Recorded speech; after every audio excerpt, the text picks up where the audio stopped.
Blotti entre la Chine et l'Inde, adossé à la chaîne himalayenne, le royaume du Népal.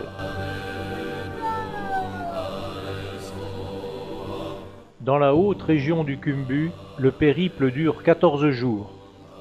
Le but à atteindre est le Kalapatar à 5600 mètres. Magnifique belvédère d'observation du toit du monde. Le groupe est constitué de 14 personnes et 2 accompagnateurs de la section Évasion Montagne, Bernard et moi-même. Nous sommes assistés par 10 Sherpas, à leur tête notre compagnon d'aventure Toula. Temps de marche journalier 6 à 8 heures. Voici l'aperçu de l'aventure.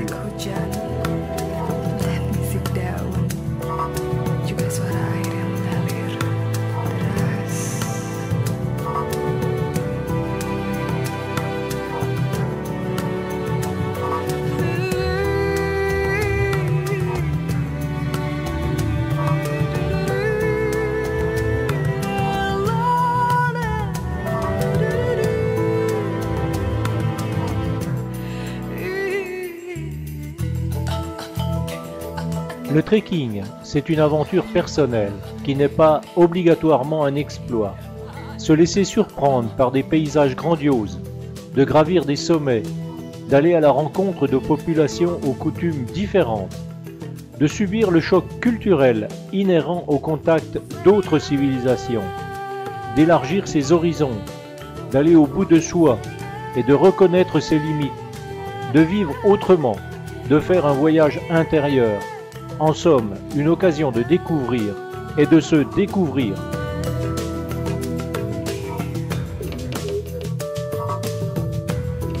Le trek conduisant au Kalapatar est le plus élevé au monde. C'est un trek exigeant, à cause de l'altitude bien sûr, mais aussi des distances à parcourir et des conditions difficiles qui y règnent. Longue montée, vent fort, froid intense la nuit. Nourriture et hébergement précaire. Mais ce trekking vaut bien les petites misères auxquelles on s'expose. Les sentiers traversent le pays Sherpa, un lieu imprégné par la culture bouddhiste. Les paysages sont époustouflants.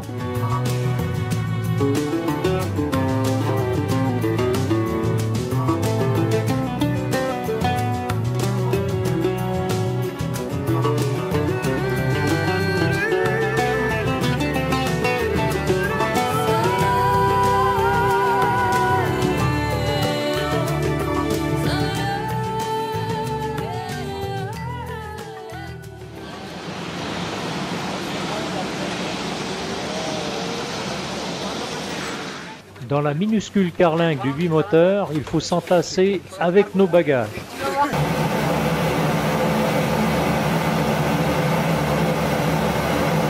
Le vol Katmandou-Lukla va durer environ 40 minutes. Au passage d'école, nous volons juste au-dessus des arbres. Les cimes et les gorges profondes créent des trous d'air qui chahutent sérieusement l'appareil.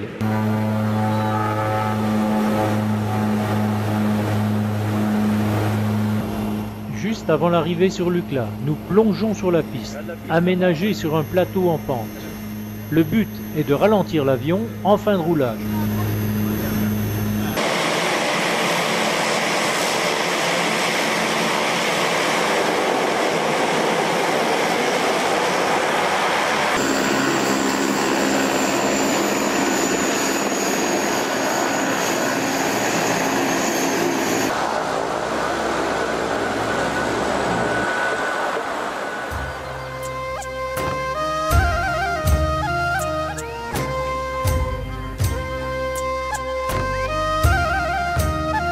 Insouciant des difficultés qui nous attendent, le groupe commence d'un pas léger son long périple sans penser au lendemain. Aujourd'hui, il s'agit d'économiser ses forces, car le sentier descend légèrement pour atteindre Pading. Après la sortie du village de Lukla, nous voici dans la région basse du Khumbu, où sont cultivées l'orge et la pomme de terre, que nous trouverons encore à plus de 4000 mètres.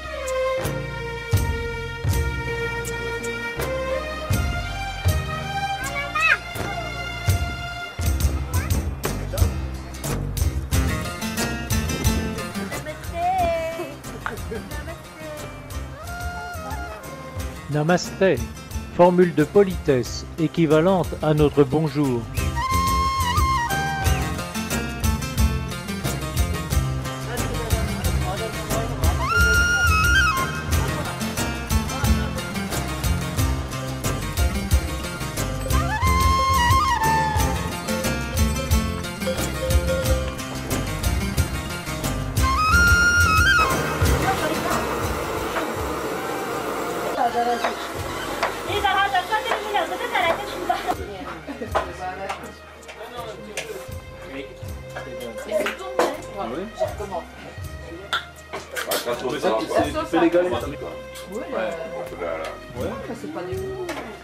Dans les lodges avec restauration familiale de montagne. Pour le premier repas népalais, il faut prendre le temps de la découverte des mets et des assaisonnements particuliers.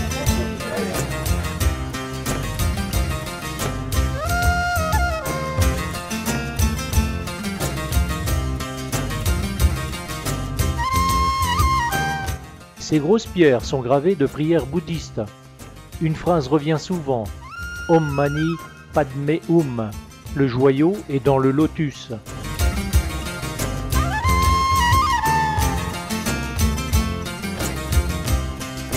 Ce monument bouddhiste, Chorten ou Stupa, nous indique notre chemin. Tout au long du périple, nous en découvrirons de formes différentes, ronds ou carrés. Pour un salaire de misère, les jeunes Sherpas ou Sherpani, avec de lourdes charges sur les épaules, arpentent l'unique sentier qui mène au camp de base de l'Everest et au Kalapatar. Sur le chemin du retour, nous retrouverons dans 9 jours cette jeune Sherpani à plus de 5000 mètres. Les Sherpas, ethnie originaire du Tibet, vivent principalement dans cette haute région de l'Himalaya.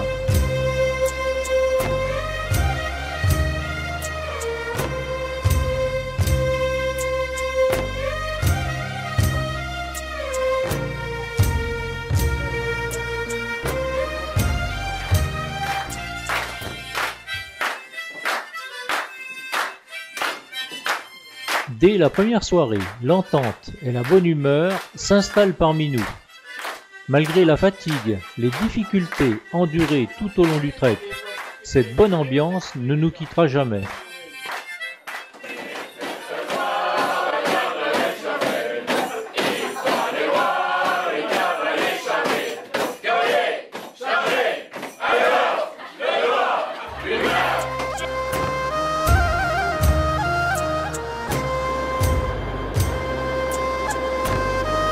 Traversée de la rivière sacrée Dukkosi, vénérée par les Sherpas.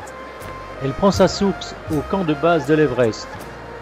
Les ponts de bois ont été remplacés par des ponts métalliques, beaucoup plus solides et stables.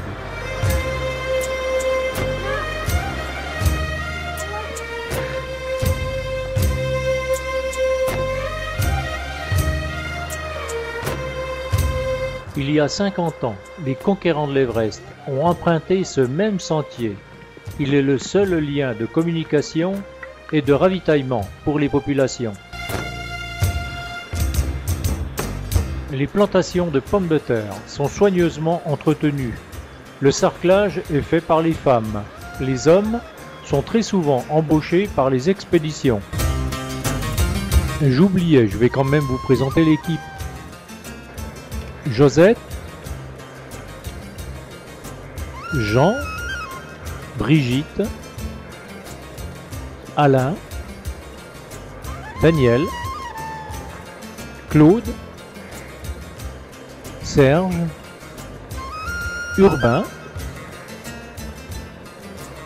Jackie, Dominique, le Sherpa Sandra, Bernard,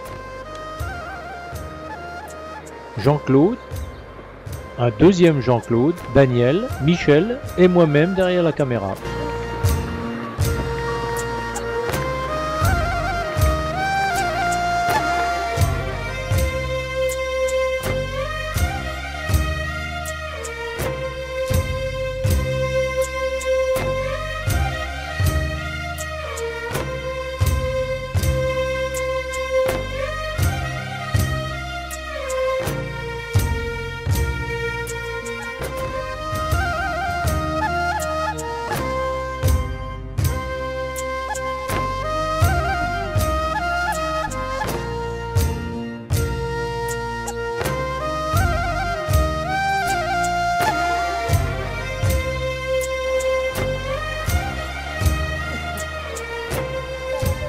झोलामा हालेर जाउँ ल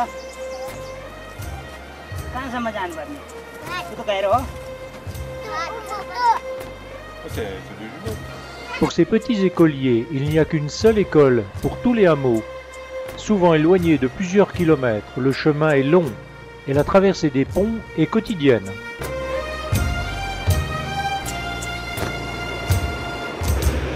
Les yaks, à la démarche assurée, avancent droit devant. Il est sage de les laisser passer, au risque de prendre un coup de corne et de se retrouver dans le torrent.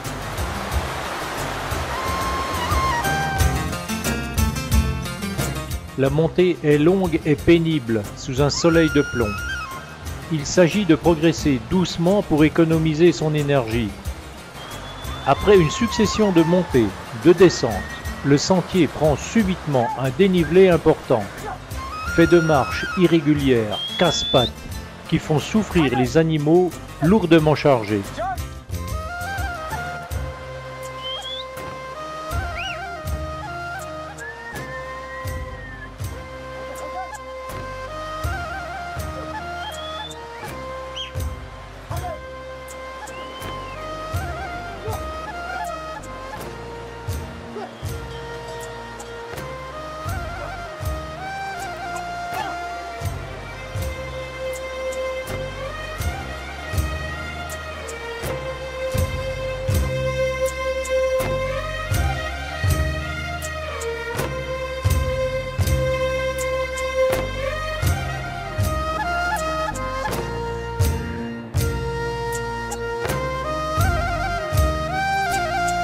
Après la traversée du pont, commence une montée en lacet, à travers une forêt de pins et de rhododendrons en fleurs. Les premières fatigues, dues à l'altitude, avec comme symptômes jambes lourdes, souffle court, mal de tête. Il ne faut pas oublier qu'aujourd'hui, nous avons avalé presque 1000 mètres de dénivelé.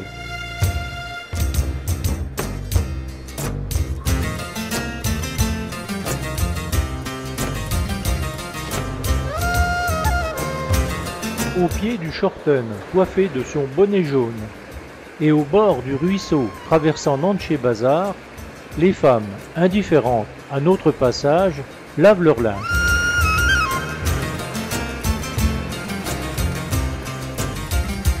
Une centaine d'habitations disposées en fer à cheval s'étagent sur des terrasses, formant un cirque à même le flanc de la montagne.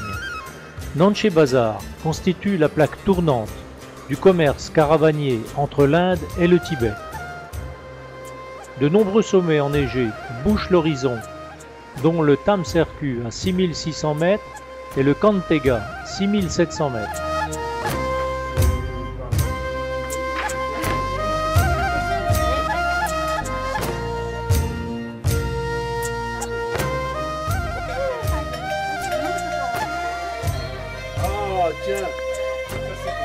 Le village est équipé de moyens de communication. Nous en profitons pour envoyer des emails en France pour signaler que l'aventure a bien commencé comme prévu. Nous découvrons avec surprise que pour l'hébergement, notre lodge a le nom prédestiné de Lodge du Kalapatar.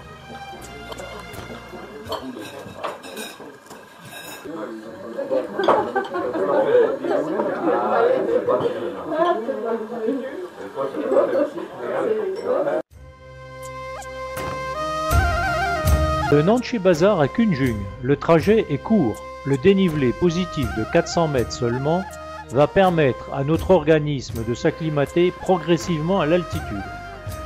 Les habitants vaquent déjà à leurs occupations. Les uns repeignent leur encadrement de fenêtres avec des peintures chatoyantes, typiques de cette région. Les autres construisent ou agrandissent leurs maisons, côté balcon sud de Nanché Bazar.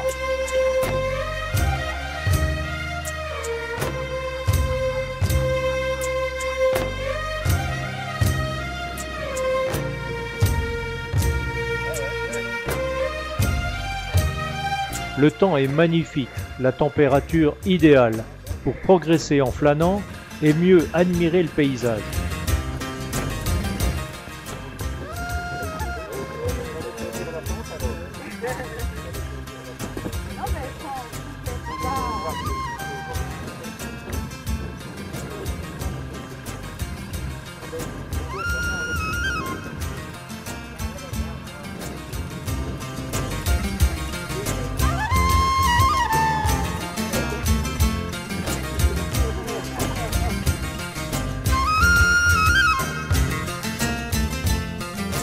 Depuis le promontoire de Jarreau, à 3900 mètres, nous découvrons l'ampleur du trajet qu'il reste à accomplir pour atteindre notre but, qui se trouve au pied de l'Everest. D'ici, la vue est panoramique, sur les sommets tels que le Tamserku, l'Amada Blanc, le Lhotse et le toit du monde avec ses 8847 mètres.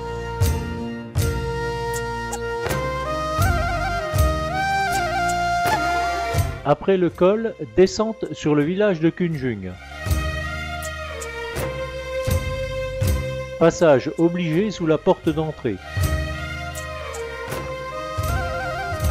Son plafond richement peint, orné de fresques érotiques, ne laisse pas indifférents mes compagnons. Cette porte, appelée Kani en népalais, est censée tenir à l'écart les esprits malfaisants. Comme nous passons tous sans problème, j'en conclus que nous sommes les bienvenus.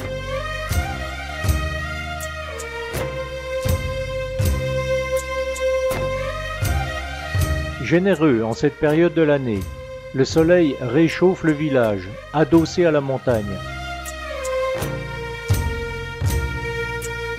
Autour des maisons, les murets délimitent les lopins de terre cultivables qu'il faut protéger des animaux.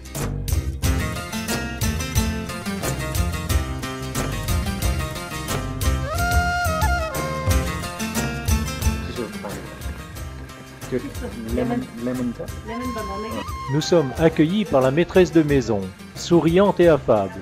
Dans sa cuisine, tout est soigneusement rangé sur des étagères. Tout en conversant avec Tula, notre guide, elle nous prépare le thé traditionnel. Avant de découvrir les lodges plus précaires de la haute altitude, profitons de celui-ci.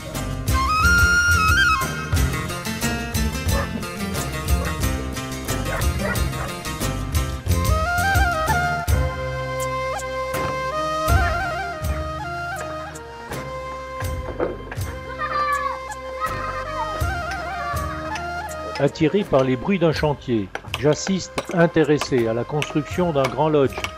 Sans doute prochain relais aux nombreux trekkers évoluant dans cette région.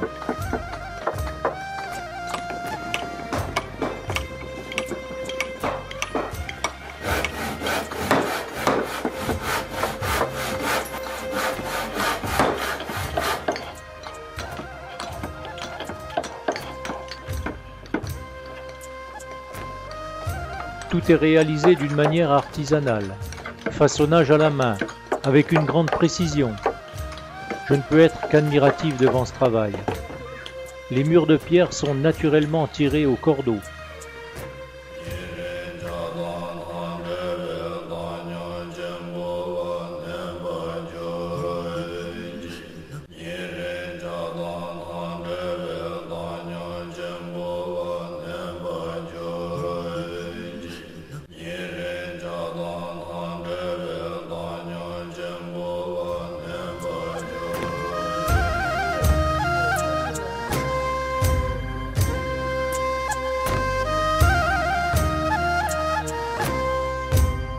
Le but aujourd'hui est d'atteindre le monastère de Tamboche, une rude étape.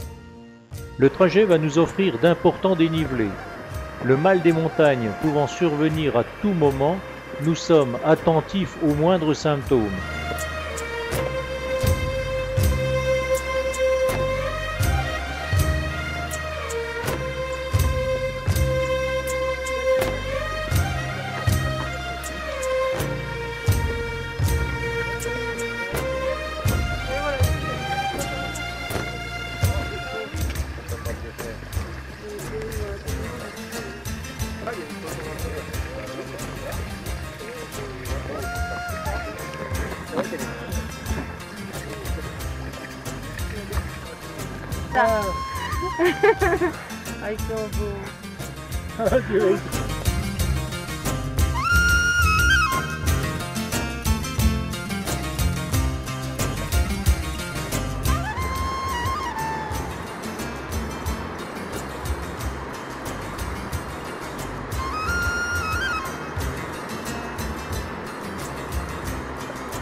Cool, cool, Après le passage du pont à Punkitanga, à 3190 mètres, nous nous offrons enfin une pause. La température est élevée, le soleil cogne. Pour atteindre Tamboche, nous attend une rude montée à travers bois, ensuite un sentier dégagé à flanc de montagne.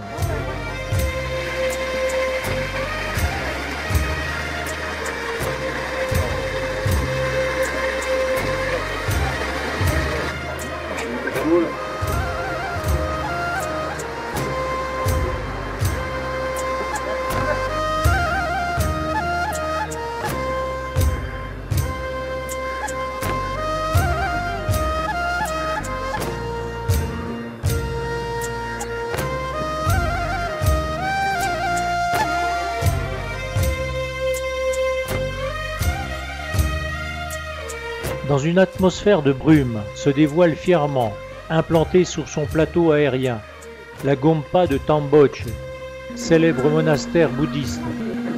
Chaque année, en octobre, à la pleine lune, ce monastère attire de nombreux pèlerins, car ici se déroule la fête de Mani Rendu, une danse rituelle du bouddhisme tibétain.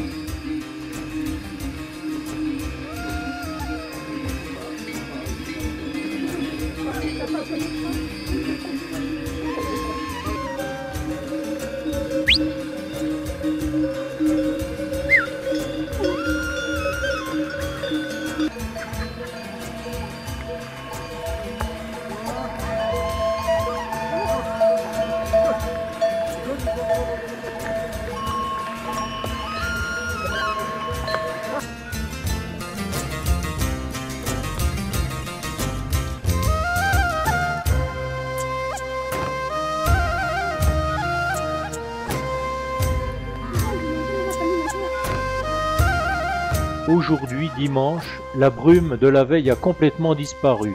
Nous découvrons un ciel d'une grande pureté. Tour à tour, en fonction du réveil plus ou moins difficile, dans ce lodge vraiment rustique, chacun s'émerveille devant ce spectacle aussi grandiose. Le soleil accentue la grâce de la magnifique pyramide de l'Amada Blanc.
Oh, je m'en souviens plus.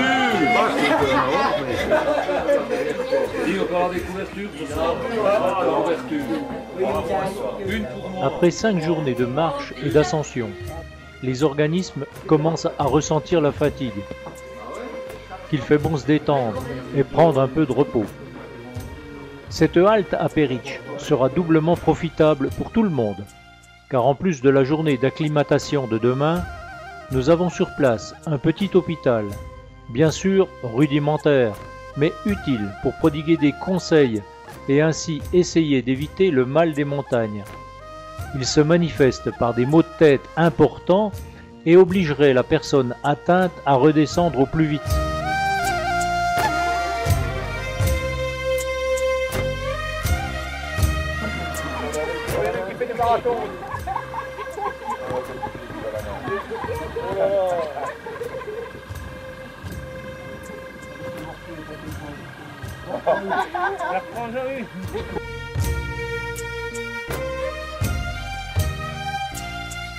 Pour cette journée d'acclimatation, nous montons sur la moraine dominant Dingboche, village où nous nous arrêterons au retour de l'ascension du Kalapatar.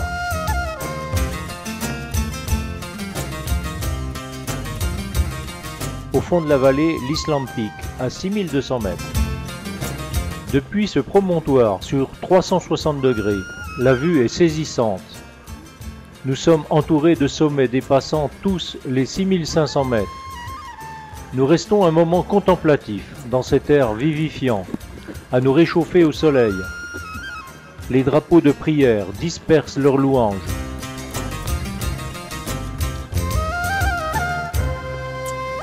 La forme des nuages sur les sommets indique que là-haut, le vent doit souffler en tempête.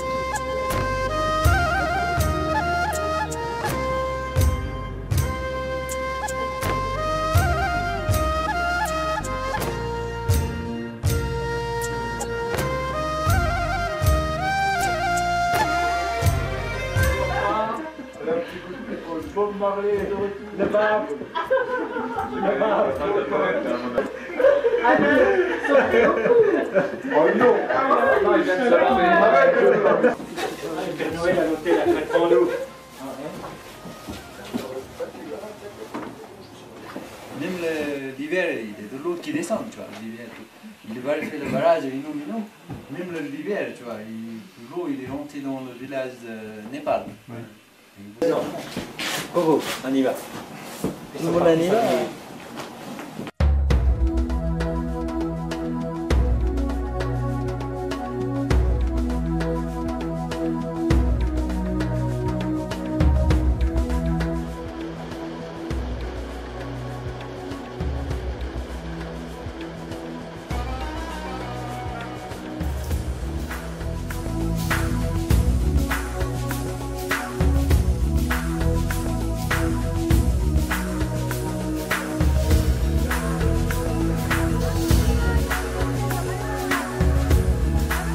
Nous nous approchons des 5000 mètres.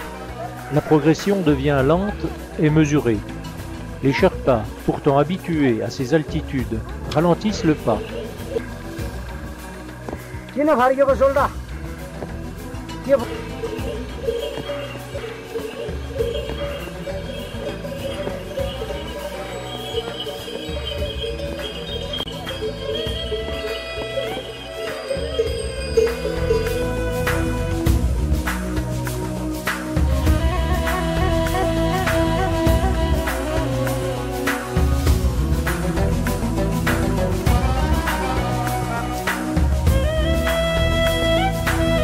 Dominés par la pyramide de l'Amada Blanc, nous voici au col sanctuaire. Les nombreuses pierres tombales, à la mémoire de ceux qui sont morts en montagne, témoignent de la difficulté à vaincre celle-ci. Ce lieu sollicite recueillement. Il me rappelle en mémoire tous les moments tragiques vécus en cet endroit depuis la conquête du toit du monde.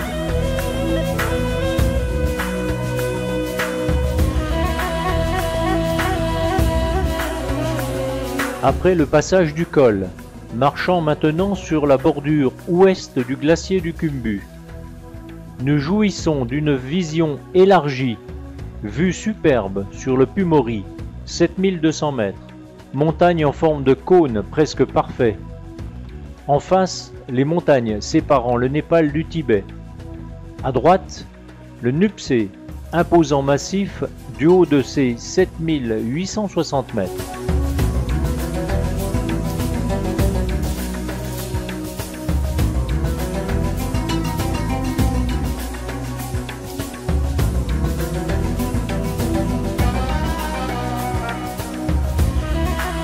Nous voici à Lobuche, petit hameau qui compte 4 à 5 lodges, plusieurs camps de toile en périphérie. Ce lieu d'hébergement est déserté l'hiver. Installé sur un étroit plateau adossé à la moraine du glacier de l'Obuch. Il est dominé par le gigantesque Nutse. Namaste. Namaste. Where are you from today? French. France. Comment allez-vous? Ce Sherpa est tout heureux de m'interpeller avec quelques mots de la langue Namaste. française.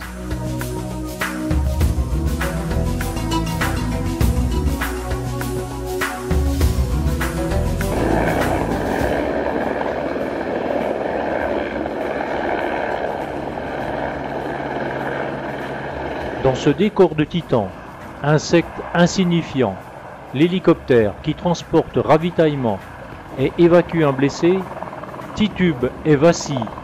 Comme les humains, il peine et s'essouffle dans cette atmosphère raréfiée.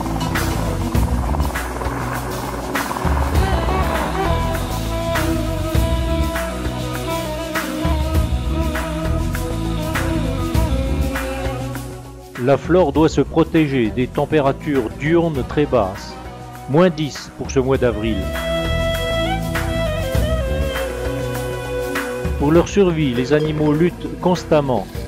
Les yaks broutent une végétation rase et rêche.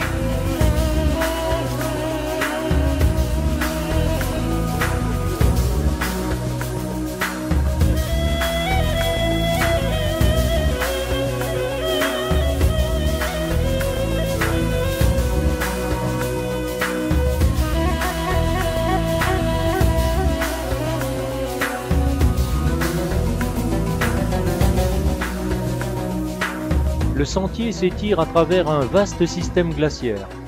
Nous gravissons péniblement les moraines latérales du glacier de Shangri. Ce glacier est en perpétuel mouvement. Le sentier se déplace au fil des jours. Il n'y a pas mieux que les bousses de yak pour ne pas perdre la trace.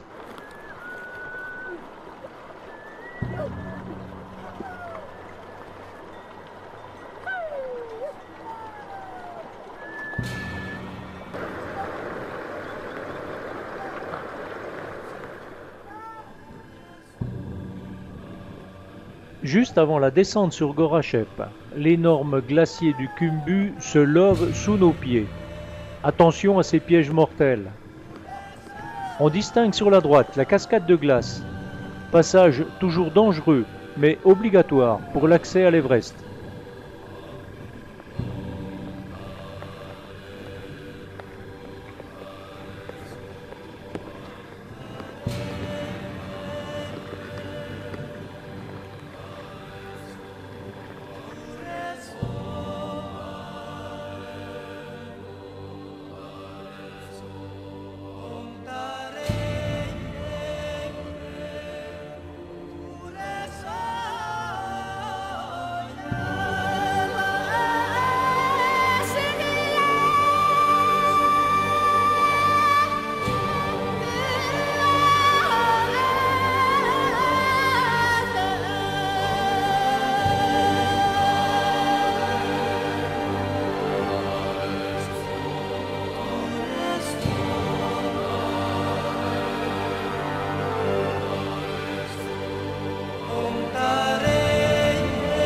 L'univers qui nous entoure a été façonné par des forces dont on ne peut imaginer la puissance. Lentement, inlassablement, elles poursuivent ce façonnage sous l'œil vigilant de l'Everest.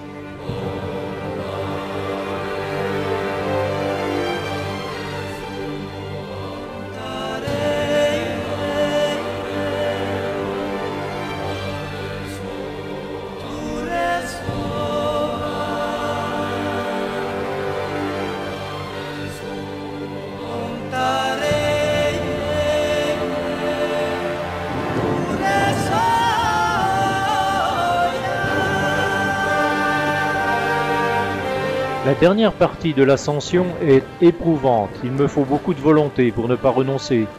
Je m'arrête tous les 10 pas pour reprendre mon souffle. Le vent en folie me fait chavirer sur les grosses pierres du sommet.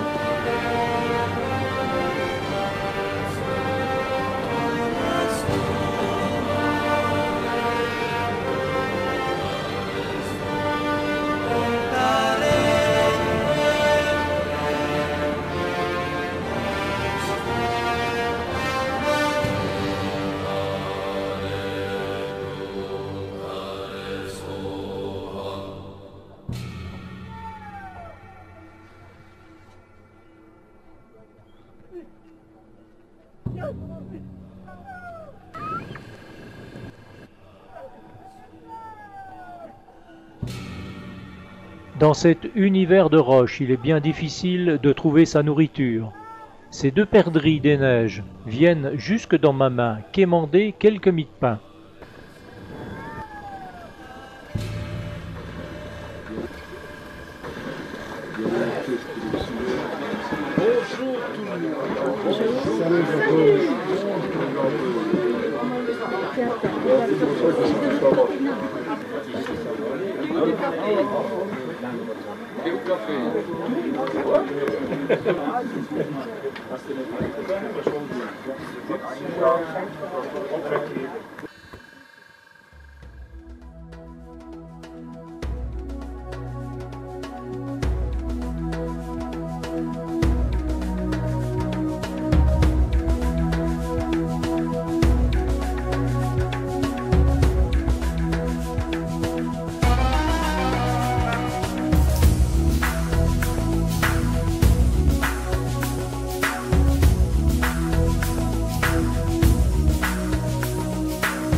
Gravé à jamais dans la mémoire de mes compagnons, un dernier regard sur ce lieu magique.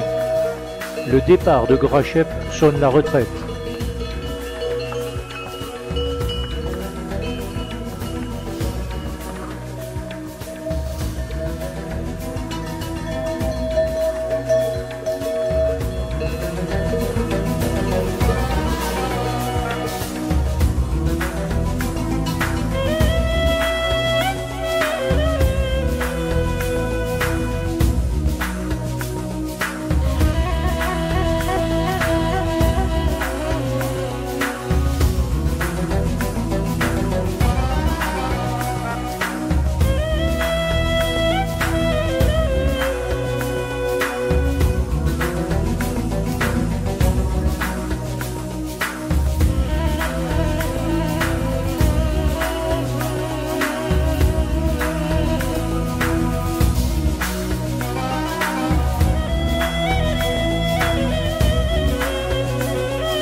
À la descente du col sanctuaire, nous observons que le temps est en train de changer.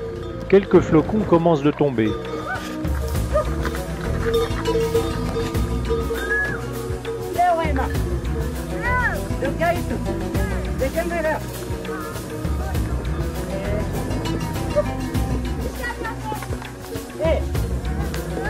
Par cette température hivernale, avec leur lourd fardeau, ces deux jeunes femmes doivent se reposer.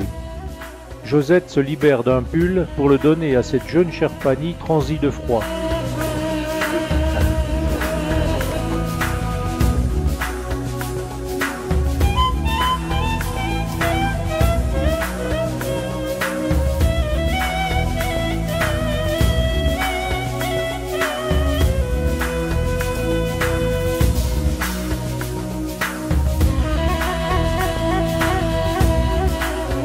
Après une courte pause, nous reprenons le trajet qui n'en finit pas pour rejoindre Digbonche. Le temps continue de se détériorer. À un jour près, nous mesurons la chance que nous avons eue pour atteindre notre but.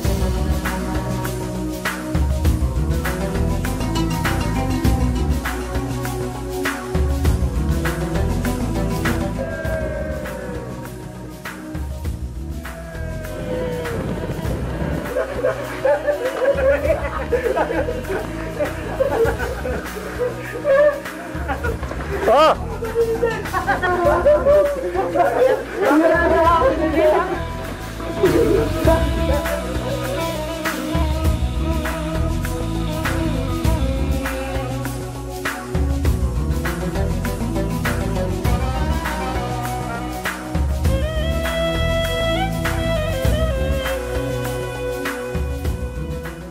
Oui. Chaque fois pour c'est mieux encore. J'ai pas vu. Ah ouais.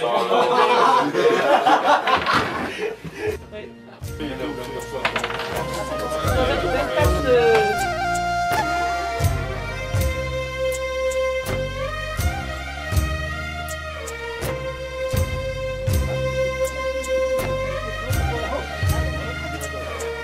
Le groupe est prêt pour le départ. Les porteurs s'activent pour assembler sur leur hotte les sacs de voyage et quelques provisions en les amarrant solidement pour ne pas en perdre en cours de route.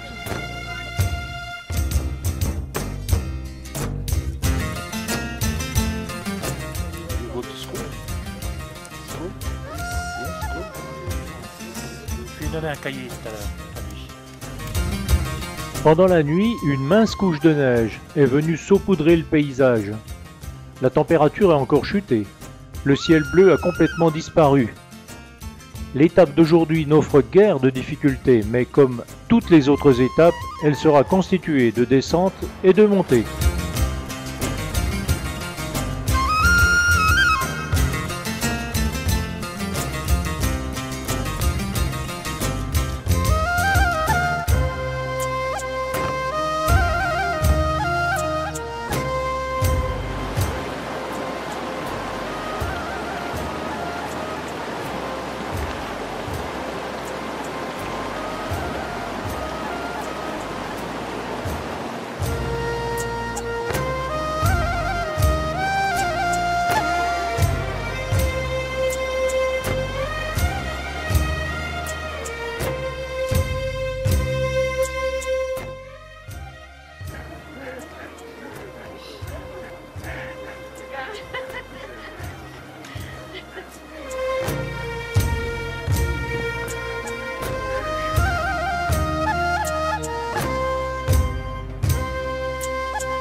À l'approche du village de Pamboche, à la recherche de sa proie, survolant notre groupe, l'aigle dessine de gracieuses figures.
Vision furtive de l'oiseau qui est l'emblème du Népal.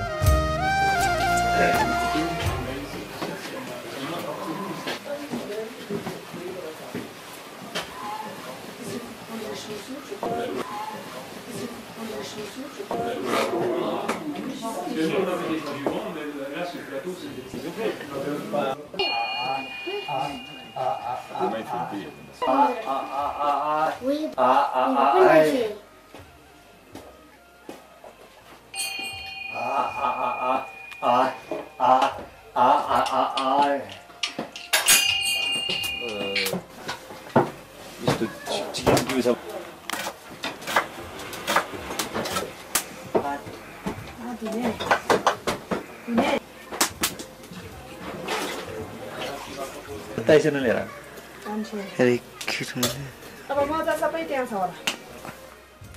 Moi j'en avais 8 là.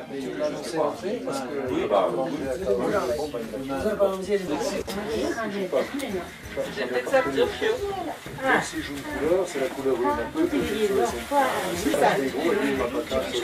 Dans la pièce attenante à la cuisine, sous l'œil attentif du petit garçon de la maison, nous savourons cette douce chaleur dissipée par le poêle, alimentée par les bousses de yak séchées.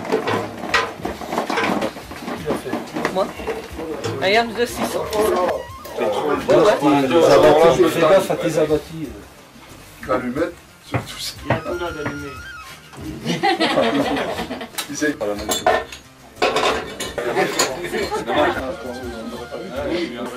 Plusieurs groupes se sont constitués. Tarot interminable, Diams piloté par Jackie, lecture, prise de notes de l'aventure et surtout relaxation. Ouais. En cours, tu peux très bien changer. Attends.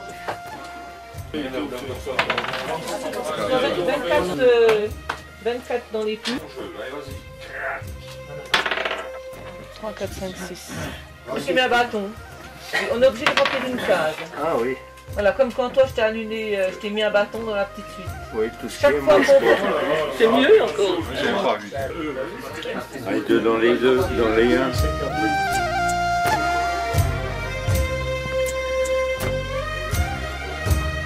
Le temps est à la brume et à l'humidité. Après la bonne soirée passée ensemble, ça n'incite vraiment pas à mettre le nez dehors. Les porteurs sont équipés des ponchos que le CE nous a donnés.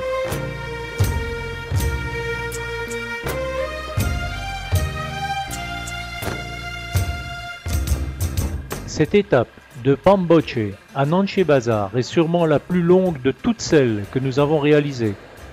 Surtout que les dénivelés négatifs et positifs qui vont se succéder au cours de cette journée vont user la résistance bien entamée des personnes ayant souffert dans les jours précédents.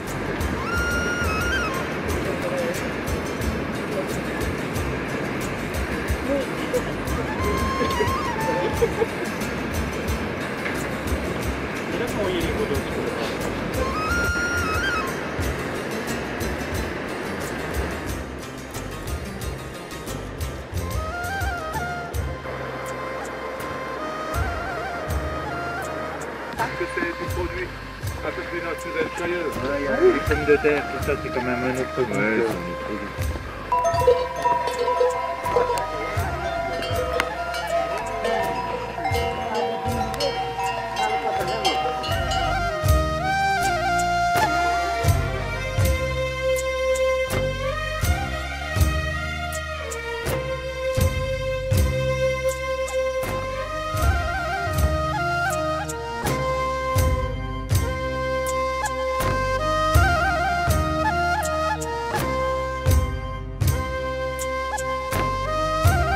Devant le temple, sur le plateau de Tamboche, je m'amuse à regarder ces jeunes moines qui se défoulent dans une partie de foot.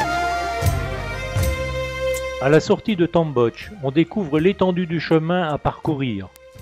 Il faut descendre jusqu'au torrent et ensuite remonter à la même altitude, longer toute la falaise et après 8 heures de marche, espérer découvrir Nanche Bazar.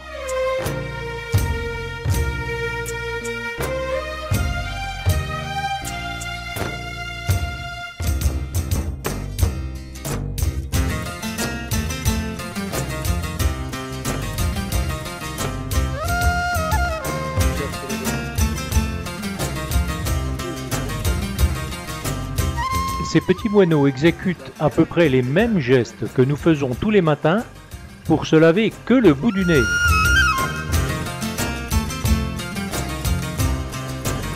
Après une longue descente dans un terrain glissant nous rapprochant du torrent, nous rattrapons nos porteurs qui le matin partent toujours avant nous. Ils doivent s'accorder plusieurs temps de repos pour se libérer de leur charge, car le dos et la nuque sont très sollicités.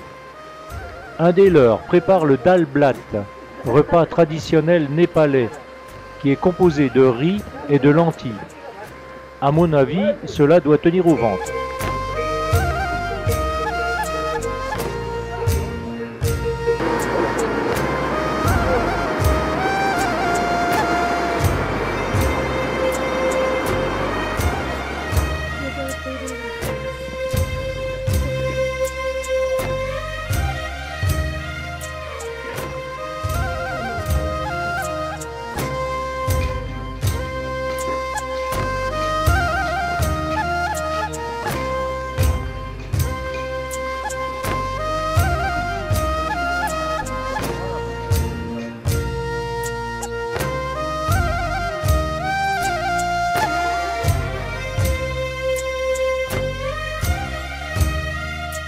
La vue de Nanché Bazar a subitement remonté le moral de la troupe.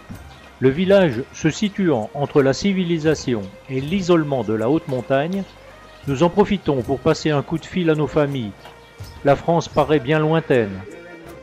Le comble du raffinement est de pouvoir prendre une douche, froide certes, mais salutaire pour nous et nos compagnons.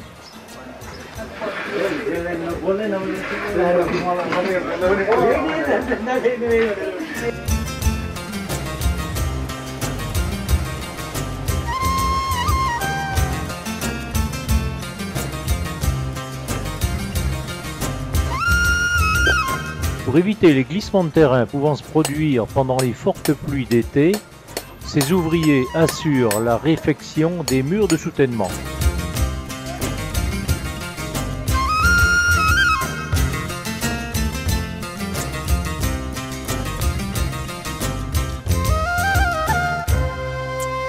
Une grosse chenille sur le sentier. Je suis obligé de monter sur le talus.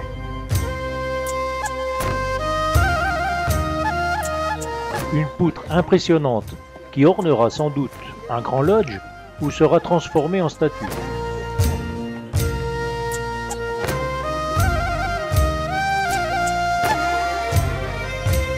C'est un gros scarabée blanc qui monte péniblement. Je me pince pour m'assurer que je ne rêve pas. Tout se monte à dos d'homme et j'imagine le trajet déjà parcouru pour arriver ici.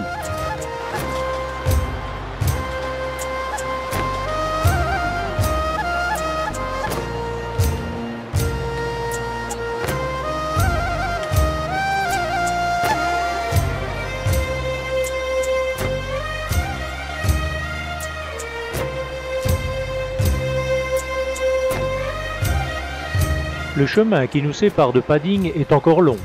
Il est fait de bosses et de creux qui se succèdent à un tel rythme qu'il va finir par user notre résistance. Nous arriverons à Pading les traits tirés.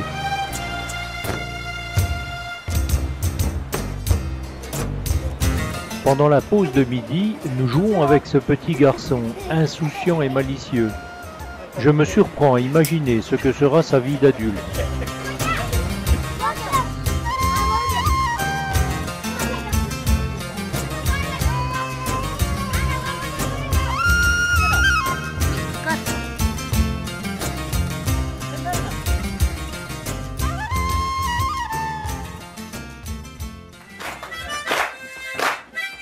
Inséparable de son instrument de musique, la maîtresse des lieux et nos Sherpas nous gratifient de leur joie de vivre.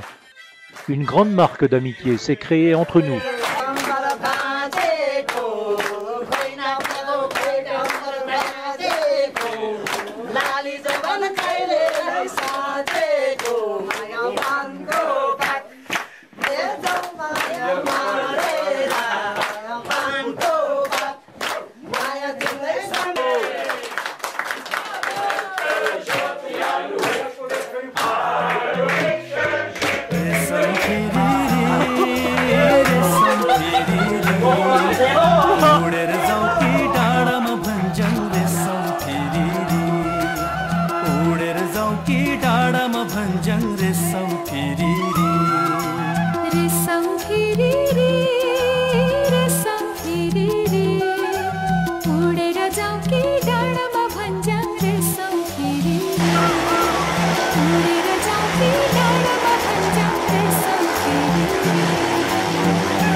Après la montagne, immersion dans les rues de Cap-Mandou où l'on côtoie charmeurs de serpents et petits artisans qui vous confectionnent en un tour de main un magnifique t-shirt brodé.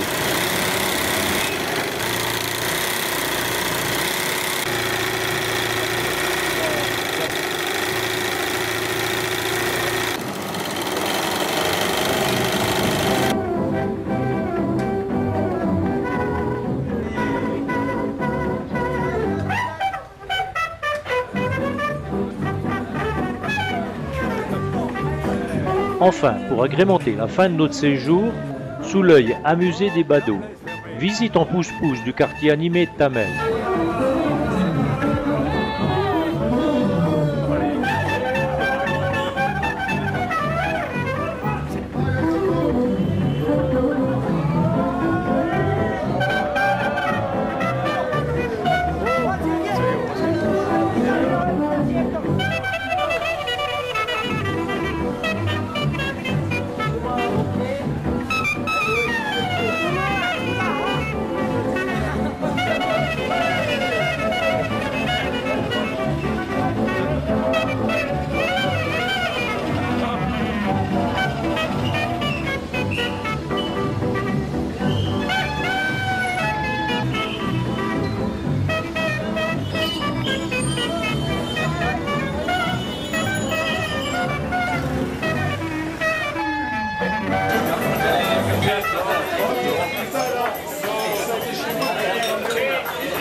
Avant notre départ, distribution des écharpes en soie, à l'origine étole de prière tibétaine, symbole de l'amitié réciproque qui est née pendant ces longues journées de trekking.